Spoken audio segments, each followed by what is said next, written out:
Widya Budiawan dari Fakultas Ekonomi Bisnis Prodi Keuangan Daerah R001 Universitas Jambi. Di sini saya akan menjelaskan materi tentang konsep dasar ekonomi, kelangkaan, pilihan, biaya peluang. Dan saya akan menjelaskan tentang materi kebutuhan manusia yang dibagi menjadi 4. Oke, happy work to all. Nah guys, yang pertama itu ada kelangkaan. Kelangkaan itu apa sih? Kelangkaan adalah kondisi di mana sumber daya yang tersedia terbatas, tidak cukup untuk memenuhi kebutuhan dan keinginan manusia yang tidak terbatas. Karena itu, kelangkaan menjadi masalah mendasar dalam ekonomi. Nah, lalu contoh kelangkaan itu ada apa aja? Nah, yang seperti kalian lihat, sudah banyak sekali bukan kelangkaan-kelangkaan yang terjadi di tahun 2025 ini. Yang kedua adalah pilihan. Pilihan adalah kondisi yang dikarenakan kelangkaan, sehingga mengharuskan untuk membuat pilihan mengenai bagaimana mengalokasikan sumber daya yang ada untuk memenuhi kebutuhan yang prioritas. Yang ketiga ada biaya peluang. Biaya peluang adalah kesempatan dari alternatif terbaik yang harus dikorbankan saat memilih suatu opsi atau pilihan.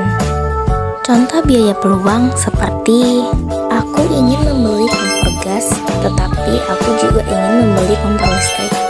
Setelah mempertimbangkan kedua kompor tersebut dari segala aspek, akhirnya aku lebih memilih untuk membeli kompor gas. Nah, biaya peluangnya di mana?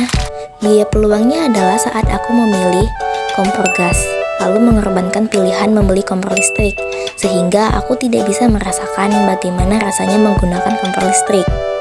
Itulah contoh biaya peluang.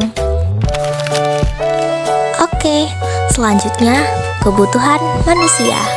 Kebutuhan manusia dibagi menjadi 4.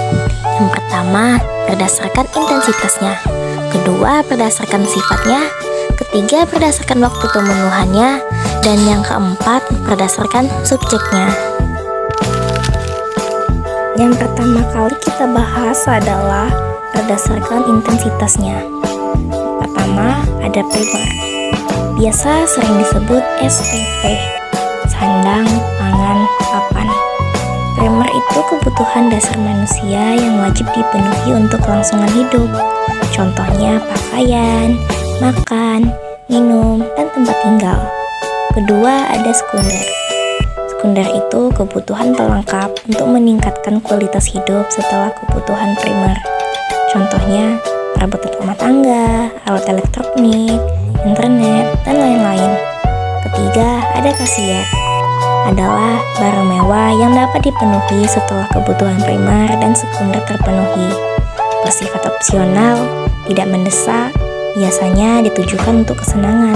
Contohnya perhiasan, kendaraan mewah, rumah mewah, dan barang-barang mewah lainnya. Yang kedua, berdasarkan sifatnya. Ada jasmani dan rohani. Jasmani itu kebutuhan fisik yang diperlukan manusia untuk kelangsungan hidup dan kesehatan. Contohnya seperti makan, minum, dan olahraga. Sedangkan rohani itu kebutuhan yang berkaitan dengan batin dan jiwa manusia yang bertujuan untuk kesenangan. Contohnya ya seperti hiburan, rekreasi, dan lain-lain yang membuat kita happy. Yang ketiga, waktu pemenuhannya. Waktu pemenuhannya itu bisa waktu sekarang dan masa depan. Dan terakhir, berdasarkan subjeknya, yaitu individu dan kelompok. Individu itu pemenuhan kebutuhan secara personal, sedangkan kelompok itu kebutuhan yang dirasakan oleh sekelompok orang atau masyarakat. Contohnya seperti jembatan, jalan raya, pasar, dan fasilitas umum lainnya yang bisa dirasakan oleh sekelompok orang. Oke, sekian penjelasan materi yang sudah saya sampaikan.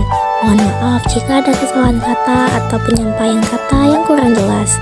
Terima kasih banyak untuk kalian yang sudah menonton sampai habis. Saya ucapkan sekian terima kasih. Wassalamualaikum warahmatullahi wabarakatuh.